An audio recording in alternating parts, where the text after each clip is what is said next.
प्यारे भैया और बहनों, आज हम बोर्ड के नवीन पाठ्यक्रमानुसार जो संशोधन हुआ है उसी को ध्यान में रखते हुए कक्षा 9वीं हिंदी में क्षितिज में अध्याय 6 हरिशंकर परसाई जिनके द्वारा रचित पाठ प्रेमचंद के फटे जूते प्रारंभ करने जा रहे हैं। सबसे पहले हम लेखक के जीवन परिचय को समझते हैं और जानते हैं। हरिशंकर परसाई का जन्म 1922 में मध्य प्रदेश के होशंगाबाद जिले के जमानी गांव में हुआ था। नागपुर विश्वविद्यालय से इन्होंने एमए करने के बाद कुछ दिनों तक अध्यापन का कार्य किया। सन 1947 से स्वतंत्र लेखन करने लगे। जबलपुर से ही एक पत्रिका निकलती थी वसुधा, उस पत्रिका का संपादन भी इन्होंने किया और जिसकी हिंदी संसार में काफ़ी सराहना हुई। बहुत प्रसिद्ध पत्रिका थी ये। और सन 1965 में इस महान लेखक का निधन हो गया। तो हिंदी के व्यंग्य लेखकों में उनका नाम सबसे अग्रणी रूप से लिया जाता है। व्यंग्य का अर्थ होता है कटाक्ष करना, ताना मारना, चुटकी लेना। काफ़ी नाम उनका अग्रणी है। परसाई जी की कुछ प्रमुख रचनाएं जिनके नाम मैं आपको बता रहा हूँ। हंसते हैं, रोते हैं, जैसे उनके दिन फिरे, ये दोनों कहानी संग्रह है। रानी नागफनी की कहानी और तट की खोज, ये उपन्यास है। तब की बात और थी, भूत के पांव पीछे, बेईमानी की परत, पगडंडियों का जमाना, सदाचार का ताबीज, शिकायत मुझे भी है और अंत में, ये इनके कुछ निबंध संग्रह है।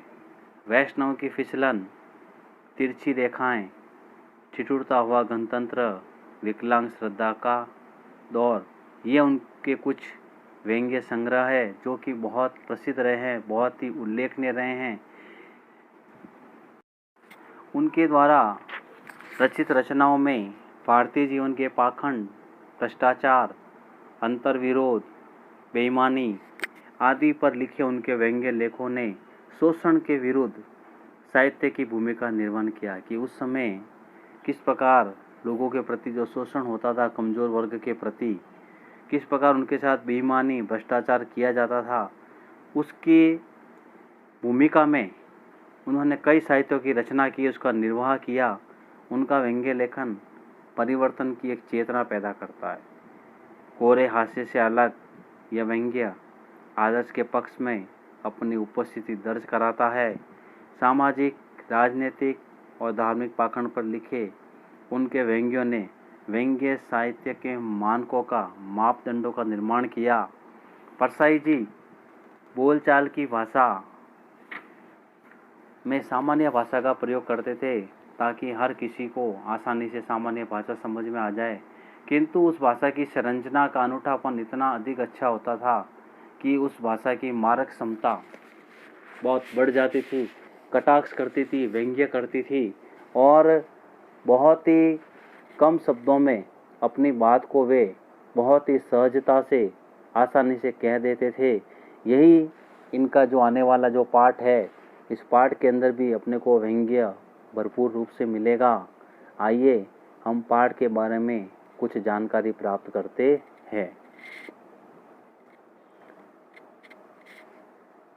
प्रेमचंद के फटे जूते शीर्षक निबंध में परसाई जी ने प्रेमचंद के व्यक्तित्व की सादगी के साथ साथ एक रचनाकार की अंतर्वेदी कि एक रचनाकार अपने मन में किस प्रकार सामाजिक दृष्टि का विवेचन करते हुए आज की दिखावे की प्रवृत्ति एवं अवसरवादिता पर व्यंग्य किया गया। कहने का मतलब ये इस पाठ के अंदर प्रेमचंद का व्यक्तित्व कितना सादगी से भरा हुआ था।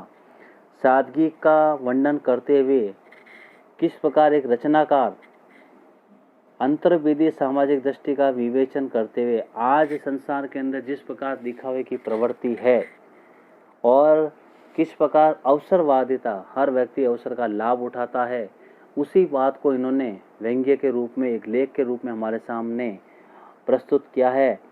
आगे आने वाले वीडियो में हम इनके अध्याय का प्रथम भाग समझने का प्रयास करेंगे। प्रेमचंद के फटे जूते, हमें इसके जीवन परिचय को अच्छी तरह से समझना है और इनके जीवन परिचय को अपनी अभ्यास पुस्तिका में व्यवस्थित तरीके से